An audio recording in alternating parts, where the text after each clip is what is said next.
오늘 우리 추수감사주일을 맞이해서 예배를 드리고 있습니다. 우리가 추수감사 예배를 드리는 이유는 두 가지인데, 하나는 이스라엘 출애굽한 이스라엘 백성들에게 하나님이 새 절기를 주시면서 모든 흩어져 있는 이스라엘 백성들은 이 새 절기에 하나님 앞에 나와야 된다.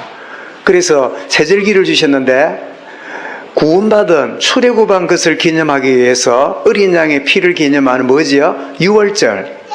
그래서 우리는 관련해서 부활주일로 우리 한국교회가 그 절기를 지키고 있고, 두 번째는 뭡니까? 보리를 추수하고 50일째 오순 기념해서 그리고 그 오순절날 성령이 임하는 이 축복을 주셨는데, 여러분 유월절 맞이하고 출애굽한 이스라엘 백성에게 50일 만에 시내산에서 말씀 주셨다는 그 사실을 기억하십니까? 주님이 부활하신 이후에 50일째 될 때 성령이 임한 그 오순절, 그래서 우리는 맥주감사주일로 그렇게 지키고 있고, 그리고 하나님이 한 해 동안 은혜를 베푸셔서 수장, 모든 것들을 곳간에 두는 그 수장절, 말하자면 추수감사주의를 우리가 즐기게 되는데, 그래서 우리는 그 수장절을 추수감사주일로 지키는데, 특별히 이 수장절이 아니라 추수감사일로 지키는 그 이유는, 여러분이 한국에 1860년대에 토마스 선교사가 이 중국 상선을 타고 우리나라 평양에 들어와서 이렇게 이 상선을 타고 와가지고 이렇게 그 상황이 벌어지다가 세국 정책을 쓰고 있던 이 평양 이 감사로 인해서 그 제네랄 서머노가 불이 타가지고 나중에 파선이 될 때 뛰어내렸던 이 토마스 선교사가 몇 권의 성경을 주고 그 길로 선교를 당하고 그냥 유럽 선교가 그 길로 끝나버립니다. 근데 놀라울 일은 영국의 유럽에 있는 토마스가 미국 상선을 타고 왔다가 미국 상선의 통역자로서 왔다가 그 배가 불타고 이러니까, 자, 미국 상선이 불이 탔으니까 미국 정부가 그냥 안 있겠지요. 그래서 미국이 이 한국을 향하여 우리 상선을 불태운 그 책임자를 내놔라. 왜 남의 나라 재산을 이렇게 했느냐. 이래가지고 어쩌고저쩌고 해가지고 놀랍게도 1882년에 한미 통상조약이 맺어지면서 미국과 처음으로 외국과 함께 문을 여는 일이 벌어졌어요. 그것은 일본보다 한 20, 30년 뒤에 외국 문호를 열므로 일본의 발전과 한국의 발전이 그만큼 지금 차이가 난 이유가 거기 있는 거예요. 그래서 1882년에 한미투 수호 통상조약이 맺어져 가지고 그때부터 미국에 있는 무역 직원들이 이렇게 와서 생활을 하겠지요. 그러면 총각은 그냥 오겠지만 결혼했으면 아내도 오고 아이도 올 거 아니에요. 그럼 사람이 아이들이 오면 뭐가 필요합니까? 교육을 시켜야 되고 그리고 치료해야 될 의사가 필요하잖아요. 그때 4년 뒤에 1883년 뒤에 85년에 선생님으로 언더우드가 오게 되고 그리고 알렌이 오게 되고 그리고 아펜셀러가 오면서 겉으로는 아이들 가르치는 선생님이고 겉으로는 사람 치료하는 의사였지만 알고 보니까 북장로교회와 감리교회에서 의사와 선교사들을 보냈어요. 그래서 이 땅에 1885년에 제물포 인천항에 선교사가 들어오므로 이 땅에 복음운동이 시작되었으니까 미국 교회의 영향을 한국 교회는 직접 받게 되지요. 그래서 우리 추수감사주일이 미국 교회가 여러분 1620년경에 이 영국의 국교회, 말하자면 영국 이 천주교 신앙의 바른 복음을 이야기했지만 왕이 자기들의 신앙을 받아들이지 않는 이런 것들을 알고는 신대륙으로 가자. 그래서 제너럴 이 메이플라워를 타고 1620년대에 102명이 영국을 떠나가지고 미국 땅으로 가게 되지요. 가는 중에 3분의 1이 이 파도 때문에 죽고 그 추운 11월 달에 내렸으니까 미국 땅이 얼마나 춥습니까? 북미는 춥거든요. 그래서 얼어 죽기도 하고 막 이러는 가운데 신앙의 자유를 찾아서 갔는데 그들을 보고 뭐라 그래요? 청교도라고요. 청교도. 프리탄. 깨끗한 믿음으로 하나님 섬기겠다고. 그래서 한 해 동안 많은 죽음을 맞이하고 이런 가운데 있었지만 그 원주민이었던 우리는 인디안이라 그러는데 콜럼버스가 그 신대륙을 발견해가지고 거기 있는 사람이 인도인 줄 알고 인도인이라고 말하고 인도인이라고 사실은 미국 원주민을 보고 인도 사람이라고 해가지고 지금도 미국에 있는 사람을 보고 뭐라 그래요? 원주민을 인디안이라 그래요. 참 그게 안 바뀌어요. 그 인디안이라 붙여 알고 보니까 그게 인도가 아니라 신대륙인 줄을 콜롬비아도 몰랐지요. 그 원주민들이 도와주고 이러는 가운데 농사를 지어서 그들이 제일 먼저 한 게 뭐였지요? 교회를 짓고, 두 번째 한 게 뭐지요? 학교를 짓고, 그리고 세 번째 자기 집을 짓고, 그리고는 이 11월 이 가을을 맞이해서 참 하나님이 신대륙을 찾아온 우리에게 영육간에 응답을 주신 하나님께 감사하고, 그리고 자기들을 적응하도록 도와준 원주민들을 초청해서 축제를 벌린 그 주간이 뭐냐? 이게 바로 추수감사주간. 그래서 우리나라는 추석이 있기 때문에 기독교 문화가 아닌 교회만 그냥 추수감사주일 이래 지키는데 미국은 이번 주간을요, 한 주간을 학교 방학을 하고 완전히 축제 주간으로 그냥 한 주간을 다 보내는, 그래서 교회뿐 아니라 미국 사회 자체가 감사하는 주간으로 친척도 찾아가고 가난한 이웃들을 불러서 칠면조 고기를 나눠 먹고 이런 일을 해요. 그래서 추수감사주일을 영어로 뭐라고요? Thanks Giving Day.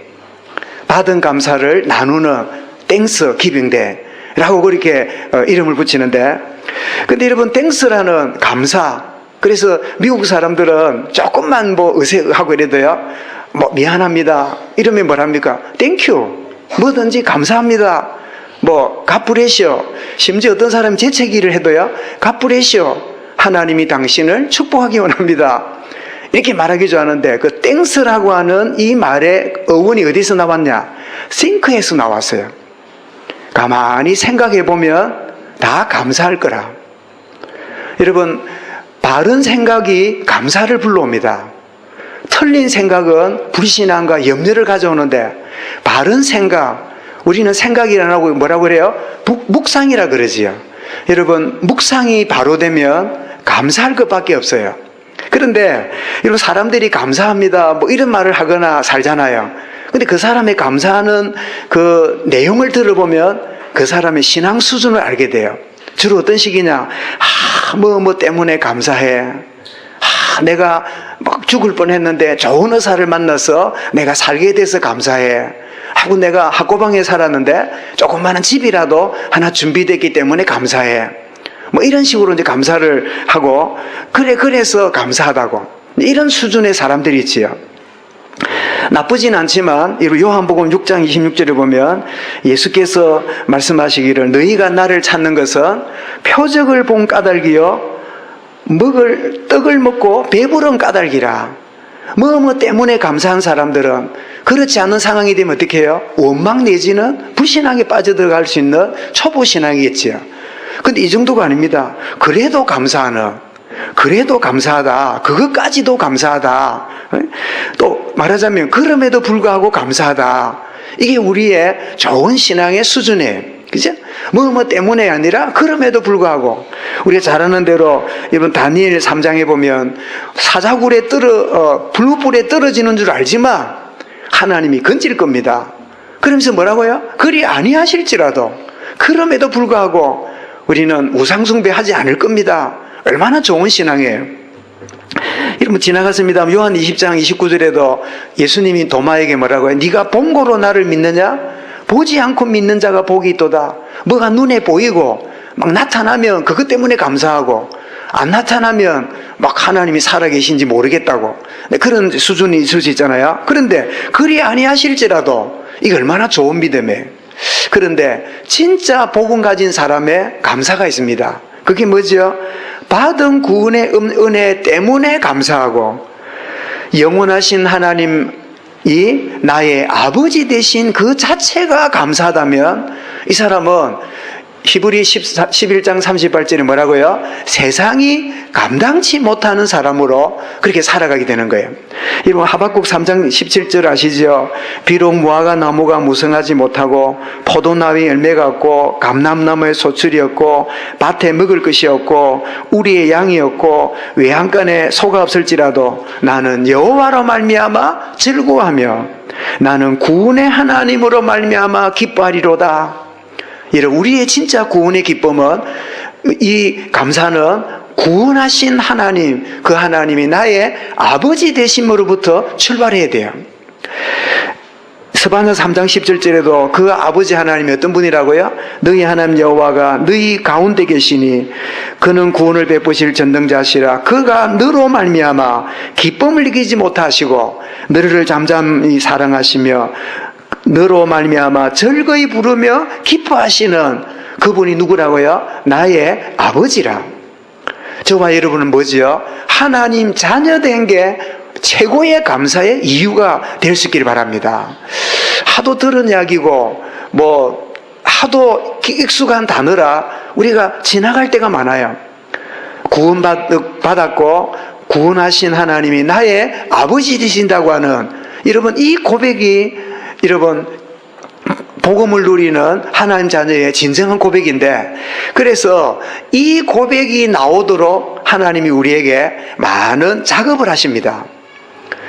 정말 자신으로 만족하는 인생이 되도록 높이기도 하고 낮추기도 하고 때로는 열어주시기도 하고 닫기도 하고, 왜 안 열리냐, 왜 내게 응답이 안 오냐가 아니라 하나님은 기어코 내가 누군지를 네가 알기 원한다. 내가 누군지를 진정으로 안다면 너의 인생을 내가 책임지고 너 인생을 열어가게 될 거야. 이게 여러분 우리에게 하나님이 진짜 발견하게 만드시는, 그래서 우리는 세 번째 뭐지요? 그 이름 때문에 감사가 나와야 돼요. 그 이름으로 인하여 참된 감사가 나오는, 여러분 진정한 오늘 감사주일 아침이 되기를 주의 이름으로 축원합니다. 우리는 히스기야 메시지를 18장 19장을 보았고 오늘 20장까지 보게 되는데, 참 한계에 빠졌지만 오히려 하나님 앞에 새로운 시작을 하는 히스기야를 우리가 보게 되었잖아요.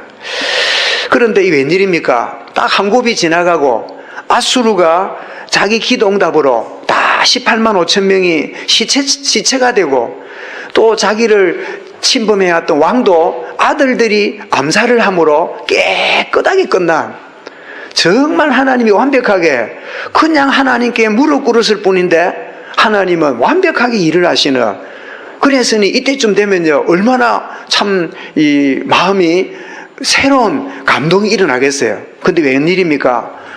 그냥 몸이 안 좋아갖고 이렇게 잠깐 누웠는데 선지자 이사야가 찾아와가지고 어떻게 해요? 네가 죽을 때가 되었다. 집을 정리하고 생을 마무리해라. 이 메시지를 딱 받는 순간에요, 이게 얼마나 기가 찰 일입니까? 이때 히스기야가 다시 기도의 무릎을 꿇는 모습을 보게 됩니다. 여러분 19장 하나님께 무릎 꿇은 기도에 이적적인 응답을 주셨잖아요. 여러분 19장을 한번 다가 보십시다. 19장 1절에 보면 이제 히스기야 왕이 아수르 나라가 큰 군대를 끌고 왔다는 소리 듣고 하나님 앞에 옷을 찢고 여호와의 전에 들어가서 무릎 꿇었잖아요. 그랬더니 여러분 35절을 한번 보십시오. 35절에 보시면 19장 35절입니다. 자, 1절에 무릎 꿇은 그 과정이 있었지만, 자 35절 읽어보겠습니다. 시작. 이 밤에, 잠깐만요, 이 밤이 언제입니까? 히스기야가 무릎 꿇은 그 밤에. 여러분이 저와 여러분이 진정으로 하나님 앞에 모든 걸 내려놓는다면 바로 그때에 하나님 주신 응답입니다. 자, 읽어봅니다. 이 밤에 여호와의 사자가 나와서 아수르 진영에서 군사 18만 5천 명을 친지라. 아침에 일찍 일어나서 보니 다 송장이 되었더라. 그 다음에 아수르 왕 사네립이 떠나 돌아가서 니느웨에 거주하더니 그가 그의 신 니느록의 신전에서 경배할 때에 아드람멜렉과 아사렐이 그를 칼로 쳐서 죽이고 아라라 땅으로 그들이 도망하며 그 아들 에살하돈이 대신하여 왕이 되니라. 쳐들어왔던 군대는 시체되고 왕도 도망쳤는데 도망간 자기 나라에서 신하에게 암살을 당하고 끝나버리는, 언제요? 그 밤에. 여러분, 우리는 답답해서 기도하지만 하나님이 살아계십니다. 하나님은 하늘 군대를 총동원하시는데, 여러분, 이 본문을, 이 히스기야가 하나님께 기도하고 응답받는 이 장면을 가장 가까이 보았던 선지자가 누굽니까? 지금 히스기야가 응답받고 이런 생애 가운데 가장 영향을 주었던 선지자가 누구예요? 이사야지요. 이사야서에 이 내용을 기록을 하는데, 이 히스기야가 기도할 때, 오늘 본문의 19절은 그냥 여호와 앞에 옷을 찢고 기도했더니 나오는데, 이사야 37장에 보면 하나님을 어떤 분으로 부르는가 하면요, 그룹들 사이에 계시는 만군의 여호와여. 하나님을 어떤 분으로 알았습니까? 그룹이 뭐지요? 천사들의 무리 가운데 있는 나의 하나님이여. 그래 기도했더니 하나님이 응답 주시는, 무리 중에 천사 하나만 보냈는데 어떻게 됐다고요? 18만 5천 명을 송장 만든 거예요. 여러분, 저와 여러분의 머리를 굴리고 1년 12달을 뛰어다니는 일을요, 하나님은 단숨에 하시는 분입니다. 이런 기도응답의 능력과 비밀을 누리시길 바랍니다. 이런 고민하고 몸부림치고 인본주의 쓰고 그 사람 쫓아다니고 여러분 내려놓고 하나님 앞에 여러분 중심을 들이시길 바랍니다. 하나님이 한순간에 1년 해도 해결되지 않을 이 문제를 하나님이 해결하시는 거예요. 여러분, 20년이 지났는데도 쌍둥이 형 에서의 그 원한이, 그 동생에 대한 그 마음의 상처가 치유가 되지 않는데, 야곱이 너무너무 답답해가지고 어떻게 합니까? 야복강가에 천사와 씨름하면서 날이 새려 하니까 나를 넣어달라니까, 나에게 응답 주시지 않으면 나는 당신을 놓을 수 없습니다.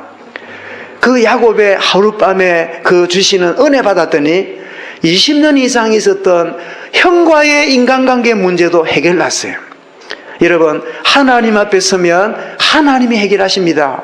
아이고, 그래도 사람이 만나갖고 뭐 이러고 저러고, 예, 맞지만 그거는 나중이고, 하나님이 마음과 생각을 열어가시면 모든 문제가 해결되기 시작해요. 그래서 여러분, 이 부부관계도 꼭지점의 원리를 알아야 돼요. 이렇게 한번 제 손을 한번 보세요. 손을 보시면 이렇게요, 남편, 아내, 늘 평행선, 니는 어떻고 나는 어떻고, 너가 집구석이 어떻고 내 집구석이 어떻고, 니는 어릴 때 어쨌고, 뭐 시집할 때 장가할 때 어쨌고, 뭐 어쩌고 뭐 시댁이 어떠니, 본가가 어떠니, 막 치가가 어떠니, 맨날 평행선이라. 늘 열차 타고 댕겨. 열차는 만나면 안 돼. 계속 평양까지도 만나면 안 돼. 부부가 이래 살면요, 피곤하게 살거나 정신적으로 이혼하거나 실제로 이혼 가야 돼요. 원래 같은 사람끼리 여러분 만나서 옛날에 결혼시켰잖아요. 자매끼리, 형제끼리 집안에 결혼시켰잖아요. 같은 피고 통하니까. 그래 하니까 이게 뭐가 납니까? 전응아가 자꾸 나요. 불구자가 자꾸 나요. 말하자면 유전인자가 가까운 사람 만날수록 전응인자가 생기잖아요. 그래서 이 팔촌 아내는 결혼 못하도록 동성동본을 이렇게 허용 안 하고 그래 하잖아요. 그러니까 안 맞기가 딱 맞아. 그런데 꼭지점의 권리가 뭐냐? 제 손을 잘 보세요. 이게 뭐예요? 여러분, 남편과 아내가 하나님을 향하고 주를 향할 때 어디서 만나요? 주 안에서 딱 꼭지점에 만나야 돼요. 내가 주님을 바라보고 상대도 주님을 바라봐야 어디서 해결돼요? 주의 은혜가 만나면 거기에서부터 시작이 돼요. 아멘. 여러분, 이 원리를 놓치면 늘 평행선입니다. 네가 잘해야 나도 잘할 거고, 네가 나한테 꺾여야 나도 네를 잘해줄 거고, 평생에 여러분 그런 존재가 없어요. 그래서 여러분, 이게 안 되는 줄 알고 오늘 얼마나 완악한 시대가 된 줄 압니까? 결혼 안 해요. 왜냐니까 힘들어하는 내 주변의 가정 가문에 보니까 결혼 안 하는 게 좋을 것 같아요. 그런 생각을 가지고 결혼에 대해서 매력을 못 느껴요. 그 다음에 결혼하고 나면 또 무슨 문제가 따라와요? 이게 자녀 문제가 따라온단 말이에요. 여러분, 요즘 말씀 키우는데 돈 그러잖아요. 돈은 핑계고 애 키우는 거기 에너지보다 내 즐기고 싶은 거야. 괜히 거기에 하는 것보다는 여행도 못 가고 막 내 하는 일 걸리고 그러니까 애 없거나 있어도 막 하나 정도. 또 하나 낳은 사람은 뭐합니까? 애 하나 갖고 안 된다. 어른들이 막 둘셋 때이 되면 아이고 하나 낳기도 힘드는데 또 낳으면 어떻게 해요? 하나니까 더 힘들지. 둘셋 낳아보세요. 많이 낳을수록 저끼리 줄 세우고 저끼리 돌아다니고 이랍니다. 혼자 같으면요, 혼돈 내가 손 다 봐야 돼요. 얘도 자기 옆에 형제가 없으니까 엄마 아빠가 형제인 줄 알아. 그래서 놀다가 지 옆에 관련된 사람 없으면요, 외로움을 느끼고, 그래가 또 쫓아오고, 그게 막 애착 관계가 돼가지고 너무너무 힘들어지는 걸 이게 모르거든. 그 나중 가면 이제 깨달을 때 오겠지요. 여러분, 하나님 앞에 서지 않으면 모든 생각이요, 복잡해지기 시작하면서 엉키기 시작해요. 여러분, 하나님 앞에 무릎 꿇는 히스기야에게 이적적인 응답이 주어진 게 우연이 아니라 지금도 하나님 자녀에게 주시는 응답임을 누릴 수 있길 바랍니다. 그런데 큰 위기를 넘긴 히스기야가 병이 들었는데 죽을 병이란 말이에요. 그때 이 히스기야가 참 벽을 쳐다보고 뭐 성전의 벽이라고 뭐 해야 될지 집인지 몰라도 하나님께 간구하고 통곡하면서 기도하는 게 2절 3절이에요. 하나님께 통곡하고 하는. 그럴 때 이러면 이상하잖아요. 아니 하나님이 죽을 병이라고 선지자를 통해 알려주었으면, 그러면 아 내가 죽을 때가 되었구나. 한 번 죽는 것은 정한 것이요 이후에는 심판이 있으리니 그랬잖아요. 그러면 뭐 죽음 받아들이지. 왜 이렇게 막 통곡하고 이랬을까요? 나중에 결과를 보니까 자기를 향한 남은 사명이 있었던 것 같아요. 나를 통한 하나님의 남은 사명이 있음을 알고 사명 붙들고 하나님께 기도했구나. 사랑하는 여러분, 여러분이 사명이 있고 미션이 있다면 망하지 않습니다. 여러분의 미션을 끝나기 전에는 죽지도 않습니다. 두려워할 거 없어요. 저도 그렇게 생각합니다. 제게 뭐 때로는 뭐 이런저런 질병이 올 수도 있고 암이 찾아올 수도 있겠지요. 그러면 나는 막 치료 안 받는다. 하나님이 하실 일이 있으면 나를 살려줄 거고, 아니라면 불러가시면 되고, 막 너무 그래 막 애터지게 거기에 매달리고 거기에 시간과 에너지를 쏟을 거 없다. 그냥 하나님 주시는 대로. 그런데 이 히스기야는 죽을 병이 걸렸으면 주님 그리 될 거 아닙니까? 그런데 왜 간절하게 기도하고 하나님 앞에 고백하게 되는데 그 이유가 있어요. 자, 21장 한번 보십시다. 21장을 보시면 21장 1절, 이게 보시면 이제 아들 자기가 죽고 나서 므낫세가 왕이 되는데, 왕이 되는 아들 나이가 몇 살이죠? 12세지요. 그러면 여러분 역추적해 보십시오. 이 히스기야가 기도함으로 몇 년 생명 연장되죠? 15년 연장되지요. 그러면 15년 연장이 됐는데 아들이 12살이란 말은 연장되고 나서 3년 만에 아이를 낳았단 말이잖아요. 그러면 히스기야에게 뭐가 없어요? 후사가 없었잖아요.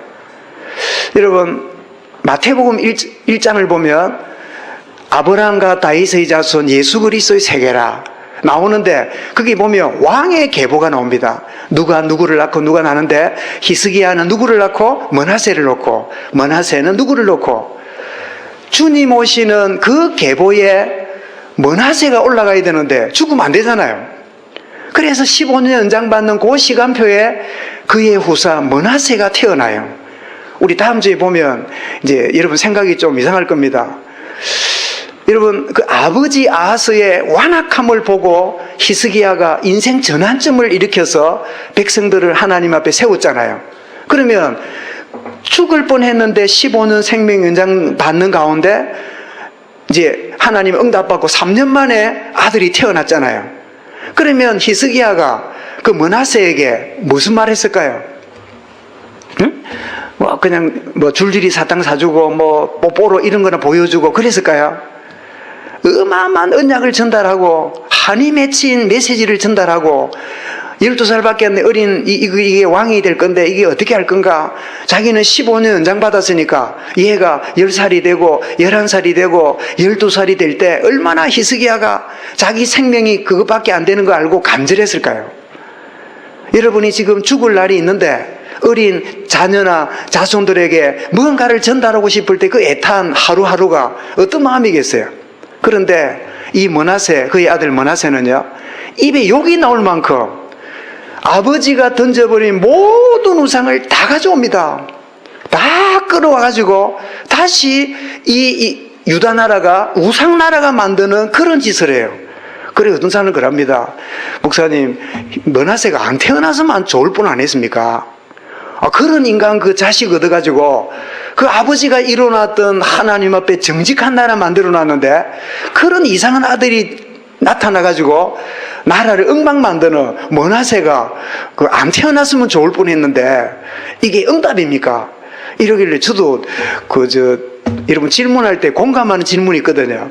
그래 맞다, 그 참 이상하다. 차라리 팍 죽었으면 좋을 건데 괜히 기도해가지고 응답받아가 애 하나 낳았는데 이게 딴짓하고 돌아다닌단 말이에요. 나라를 다 말아먹어. 근데 제가 마태복음 1장을 읽다가 회개했어요.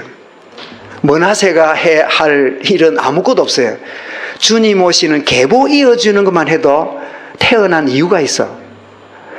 여러분, 나는 왜 이런 가문에, 왜 나는 이런 가정에, 왜 이런 인간과 이런 조직에, 왜 나에게 이런 만남들 밖에 없을까 싶지요. 여러분, 그것 때문에 하나님의 진짜 이유가 있는 걸 발견하는 걸 보고 깨달음이라 그래요. 여러분, 깨달음이 없는 인생은요, 뭐든지 불평인데 깨달아지면 내가 있는 그 현장과 그 만남이 최고의 자리가 되면서 그걸 보고 뭐라 그래요? 하나님 나라라 그래요. 그리스도 가진 자는 하나님 나라 누리는 인생임을 믿으시길 바랍니다. 하나님의 나라. 여러분, 이 간절한 기도에 응답되는 걸 보고 우리는 기도는 영적인 과학이구나. 이런 누가 11장 13절에 성령이 임하고 계시록 8장에 천사가 우리의 기도를 향로에 담아 올라가고 누가 10장 19절에 사단이 꺾이고 요한 16, 24절에 주의 이름으로 기도하면 받으리니 너희 기쁨이 충만하리라. 사랑하는 여러분, 기도가 영적인 과학임을 아는 참된 축복이 새로적될 수 있기 바랍니다. 그런데 여러분, 히스기야가 큰 적군을 물리친 응답도 기쁘지만 자기 개인 문제에 응답받았으니 더 기쁠 거 아니에요. 여러분, 그런 경험 없습니까? 누가 우리 교회에 누가 막 큰 병이 들어가지고 있었는데 기도하다가 나았다 할 때 아이고 감사하다, 우리 교회 누가 참 죽을 병이었는데 나았다고 감사한데, 그것보다는 뭔지 압니까? 내가 감기를 일주일 앓다가 싹 나았어. 그러면 그게 더 기쁘다. 아무도 칭찬해줘도 아이고 막 코가 막혀가지고 죽을 뻔했는데 저 사람 암 낫고 기쁜 것보다 내 조만한 문제 낫는 게 훨씬 기쁘다. 이게 그만큼 우리 이기주의라. 저만 그렇습니까? 이 사람의 막 그런 심리, 적고 물러간 것도 감사하지만 내 죽을 병에서 고침받았으니까 사람이 얼마나 들떴을까요? 요때 여러분, 교만에 빠지게 되는 히스기야를 또 보게 됩니다. 바벨론 왕이 사신들을 보내갖고 병 나은 것을 축하하고 축복하면서 예물을 줍니다. 그러니까 온 손님에 대해서 이 막 히스기야가 막 굉장히 붕 떠서야. 그러니까 자기 보물창고, 성전에 있는 거, 무기, 모든 거를 다 보여줍니다. 다 보여주고는 저렇게 보내는데, 이거를 역대하 32장에서 뭐라고 말했냐니까, 그때 히스기야가 병들어 죽게 되었으므로 여호와께 기도하며 여호와께서 그에게 대답하시고 이적을 보이셨으나 25절에 히스기야가 마음이 교만하여 받은 은혜를 보답하지 아니므로 진노가 그와 유다와 예루살렘에 내리게 되었더니, 여러분, 이 받은 증거를, 하나님께 받은 은혜를 감사하지 못하고 사람들에게 자랑하고 싶은 거예요. 여러분, 사단은 우리에게 끊임없이 수직을 막아버리고 자꾸 수평으로 돌아가게 만듭니다. 마음은 아이고 하나님 나를 낳게 감사합니다 싶지요. 그런데 자랑하고 싶은 거 어디에요? 어디 자랑할 게 없나 했는데 어느 놈들이 찾아와서 잘 됐다고 보여줍니다. 아이고 막 그냥. 그래서 여러분 왜 집 사고 이러면 뭐 한다 그럽니까? 집들이 한다, 집들이. 그죠? 그 집들이 하는 건 어찌 보면 귀찮지만은 막 이러다가 집 하나 구해가지고 사람들이 보러 오면 어떻습니까? 집을 보여주고 싶잖아요. 안 그렇겠어요? 그죠? 그게 집들이란 말 아닙니까? 모든 걸 다 보여주고 있는데 그때 하나님이 이사야를 보냅니다. 왕이여, 누가 왔습니까? 예, 바벨론 나라에서 와가지고 축하하고 이래서 내가 그래 뭘 보여줬습니까? 예, 하나님이 나에게 응답하신 하나님께 감사해서 성전에 가서 감사 예배를 드렸습니다. 여러분, 그래야 맞아요. 여러분, 우리는 일 때문에 예배 놓치고 살잖아요. 그러나 진짜 일 때문에 예배 회복해야 돼요. 아이고, 막 손님 또 오고 이러니까 막 거기에 자랑하고 막 의시되고 막 굉장한 하고 있다가 진짜 하나님 앞에 이들을 데리고 가서 하나님께 감사하는 예배를 드려야 되겠구나, 이런 마음이 되어야 되는데, 다 보여 자랑해서 이후에 있어야 될 것을 경고를 하면서 왕이여, 바벨론에게 보여준 보물과 성진에 있는 거 다 가져가게 될 거고, 그리고 자손들까지 바벨론에 포로로 끌려가는 일이 있게 될 겁니다. 이 이야기를 이렇게 하는데요. 여러분, 히스기야가 죽을 병이 걸렸다가 하나님이 증표를 보였잖아요. 태양이 앞으로 가기 원했습니까? 뒤로 물러가기 원했습니까? 그렇죠? 태양이 앞으로 가는 건 당연하잖아요. 해가 지니까. 그런데 왔던 길을 뒤로 가는 거는, 이거는 그 실수가 아니잖아요.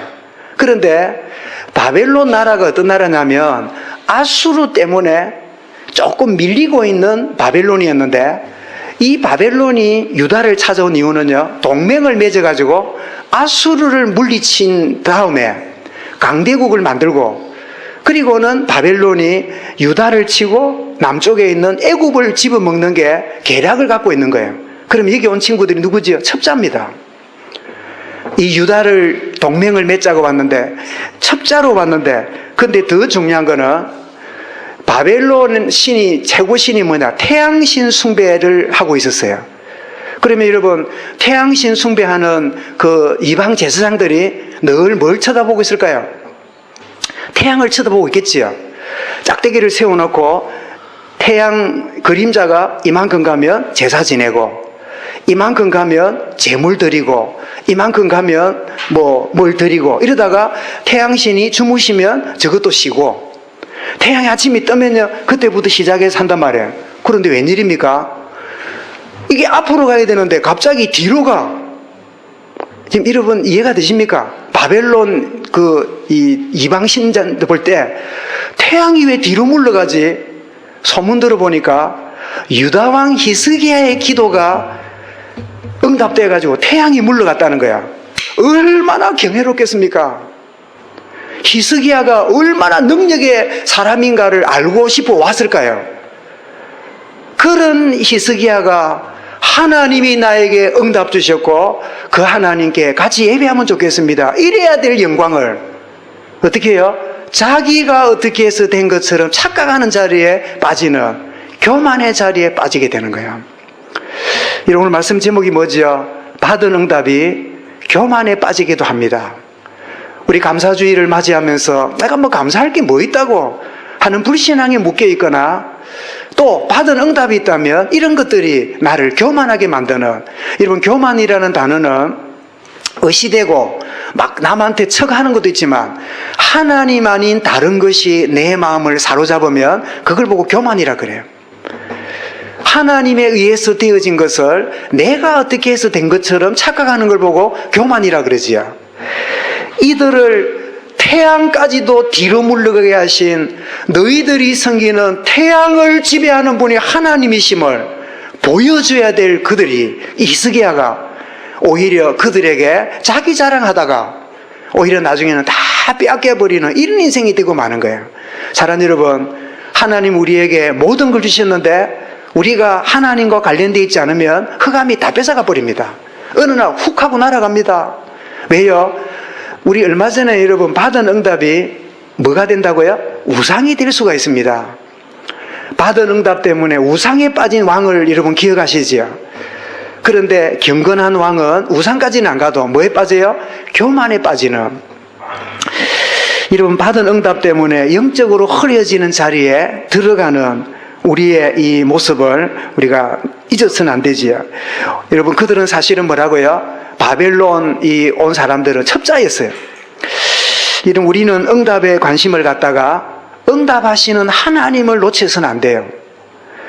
이런 사단은 끊임없이 언약보다도 눈에 보이는 거, 보암직, 먹음직, 지혜롭게 탐스럽게 한 거, 거기에 자꾸 우리 관심이 창조하신 하나님보다 하나님이 창조한 것을 자꾸 주목하는 그런 쪽으로 가는 우리의 이 타락한 본성을 갖고 있잖아요. 그래서 여러분 빌립보 3장 8절에 바울은 뭐라고 고백합니까? 모든 것을 해로 여김은 내 주 그리스도 예수를 아는 지식이 가장 고상함이라. 내가 그를 위하여 모든 것을 잃어버리고 배설물로 여김은 그리스도를 얻고. 여러분, 저와 여러분이 응답에 관심 두다가 응답에 하나님 놓치지 않는 중요한 영적 원리를 붙잡는 이 시간이 될 수 있기 바랍니다. 그래서 여러분 하박국이 고백한 내용을 다시 한번 기억해 보십시오. 비록 무화과 나무가 밭에 우양소가 없고 할지라도 나는 구원의 하나님으로 인하여 기뻐하고 그로 말미암아 즐거워하리로다. 여러분, 그 하나님과 함께하면 그 하나님의 것이 여러분 때를 따라 채우시는 응답을 누리게 될 건데, 하나님 주신 것 쳐다보고 있다가 그것이 어디로 가요? 교만에 빠지고, 더 심하면 어디까지 가요? 우상이 돼버리는. 그렇게 자녀를 낳지 못해서 했다가 자녀를 낳으니까 자녀가 뭐 돼버려요? 자녀가 우상이 돼버려요. 그렇게 원했던 여러분 그 어떤 부분을 차지하고 나면요, 그 차지한 것이 뭐가 돼요? 예배도 놓칠 만큼 그게 여러분 우상이 돼버려요. 그래, 이러면 하나님이 응답 주시는 게 참 답답합니다. 주면 딴짓하지, 안 주면 이게 또 예수 믿는 게 절에 산다고 주변 사람들 예수 믿는 게 제절에 쪽팔리지. 하나님이 참 고민이 많습니다. 이 어찌해야 됩니까? 주면 교만에 빠지고 우상 만들지, 안 주면 또 안 준다고 살아계신지 모르겠다고 돌아다니지. 이 하나님 어찌해야 됩니까? 참 기가 찰 일입니다. 우리 이렇게 따라합시다. 하나님, 나한테는 주보세요. 나는 다릅니다. 왜 따라하는 사람이 없습니까? 다시 합시다. 하나님, 나한테 주보세요. 나는 다릅니다. 아멘. 그죠? 그래, 내 하나님이 막 안 구해도 하나님이 때를 다 하실 거 아닙니까? 그죠? 여러분, 이런 가운데 자신이 교만에 빠졌다는 걸 알고 히스기야가 또 하나님께 회개합니다. 그 회개하는데 32장 25절 26절에 나와 있는데요, 이걸 한번 우리 펴놓고 보셔야 될 것 같아요. 자, 역대하 32장, 열왕기 다음에 역대상, 그 다음에 역대하니까요, 역대하 32장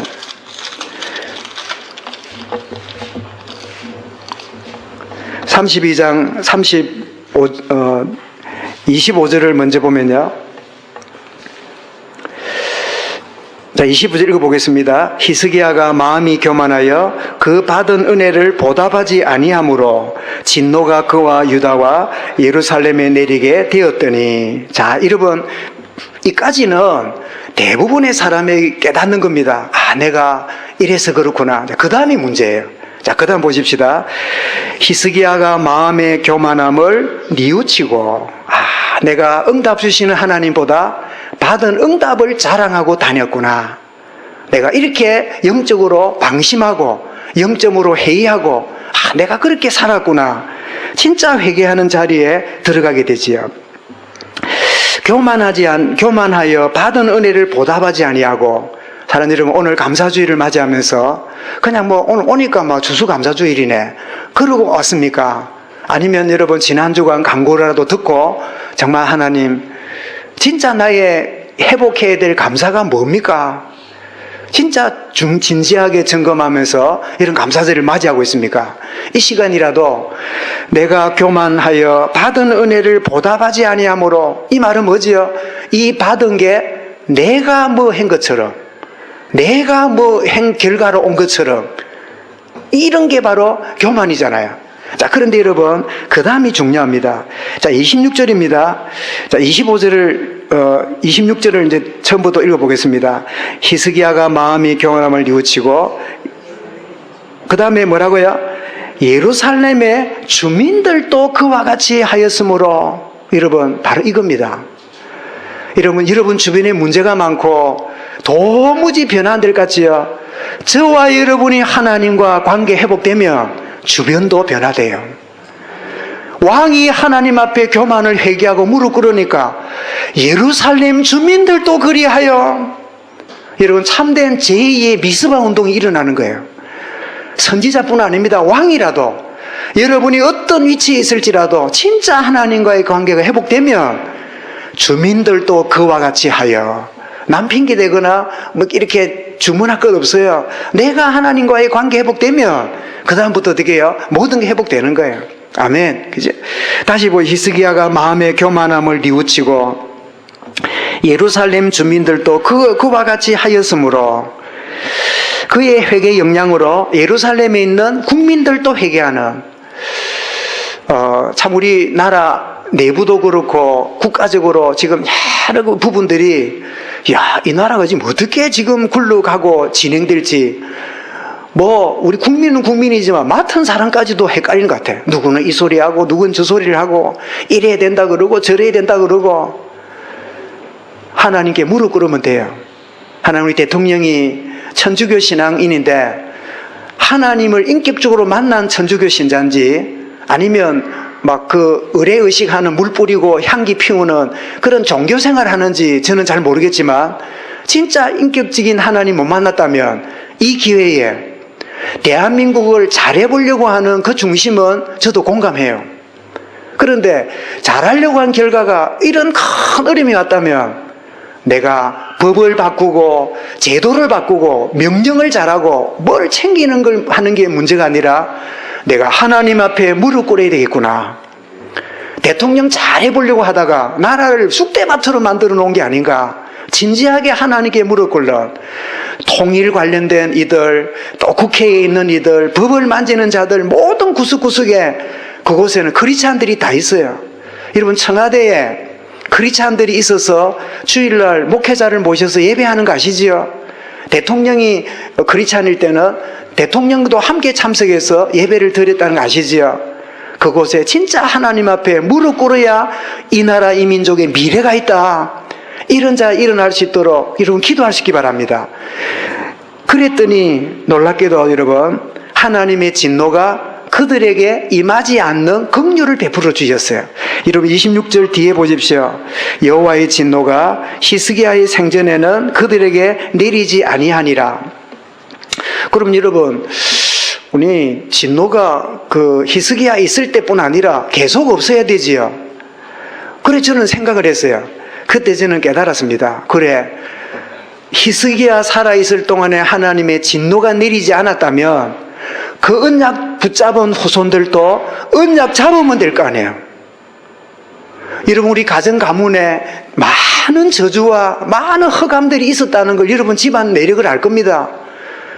그래서 우리 후손들은 자자손손 3, 4대까지 망하는 그런 흑암의 흐름에 들어왔잖아요. 그런데 언약 잡은 우리가 빠져나왔잖아요. 우리 후손도 마찬가지입니다. 후손들도 하나님 언약 잡으면 그 진노는 지나가는 겁니다. 패스 오버. 6월절이 뭐지요? 넘어갔다. 재앙이 떠나갔다. 재앙이 담을 넘고 지나갔다. 그 뜻이에요. 우리 자손들에게 임할 진노가 있습니다. 언약 잡으면 지나가는 거예요. 여러분, 하나님은 회개하는 자에게 언제나 은혜를 베푸시는 분이심을 우리 보게 됩니다. 이런 시편 51편 7절에 다윗이 범죄한 다음에 웃을초로 나를 정결케 하소서. 내가 정하리이다. 나의 죄를 씻어주소서. 내가 눈보다 희리이다. 시편 34편 18절에도 여호와는 마음이 상한 자를 가까이 하시고 충심으로 통회하는 자를 구원하시는 도다. 여러분, 이사야 61장 1절에도 주 여호와의 영이 내게 내리셨으니 이는 여호와께서 내게 기름을 부어사 가난한 자에게 아름다운 소식을 전하게 하려 하심이라. 나를 보내사 마음이 상한 자를 고치며 포로된 자에게 자유를, 갇힌 자에게 노임을 선포하며. 여러분, 하나님 앞에 무릎 꿇으면 하나님의 긍휼이 임합니다. 이 축복의 은혜가 새로 시작될 수 있기 바랍니다. 그렇다면 받은 응답이 교만으로 빠지지 않게 하려면 어떻게 해야 될까요? 그것은 첫 번째로 하나님과 함께함으로 주어지는 참된 만족을 누리고 있어야 돼요. 하나님이 어떤 걸 주어도 그것보다는 하나님으로 만족함이 먼저 되면 돼요. 아멘. 그지?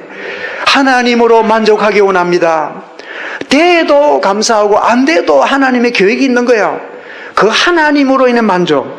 그래서 시편 107편 79절에 그가 사모하는 영혼에게 만족을 주시며 줄인 영혼에게 좋은 것으로 채워주심이로다. 여러분, 하나님으로 여러분 목말라 하시기 바랍니다. 그 하나님을 사모하는 영이 있길 바랍니다. 그러면 응답이 교만으로 우상으로 빠지지 않게 돼요. 여러분, 이사야 58장 11절에도 여호와가 너를 항상 인도하여 메마른 곳에서도 네 영혼을 만족하게 하며 네 뼈를 견고하게 하리니 너는 물된 동산 같겠고 물이 끊어지지 아니하는 샘 같을 것이라. 세상이 주는 응답은 우물이라면 하나님이 함께하는 것은 샘입니다. 여러분, 샘을 붙들겠습니까? 물동이를 붙들랍니까? 생수통을 갖다 놓고 여러분들이 만족하기 원합니까? 여러분에게 영원한 샘이 여러분 있기를 원합니까? 하나님으로 만족하는 것은 샘을 차지하는 거예요. 여러분, 더 나아가서 영적 우선순위를 분별하도록 깨어 있어야 됩니다. 마태복음 6장 33절에 뭐라고요? 먼저 그의 나라와 그 일을 구하라. 우리는 항상 모든 것 중에 우선순위가 뒷전으로 밀리는 유혹을 늘 받습니다. 여러분, 우선순위가 여러분 확정되면 나머지는 하나님이 책임집니다. 우리는 어디서 헷갈리냐니까 이거는 내가 놓치면 안 돼.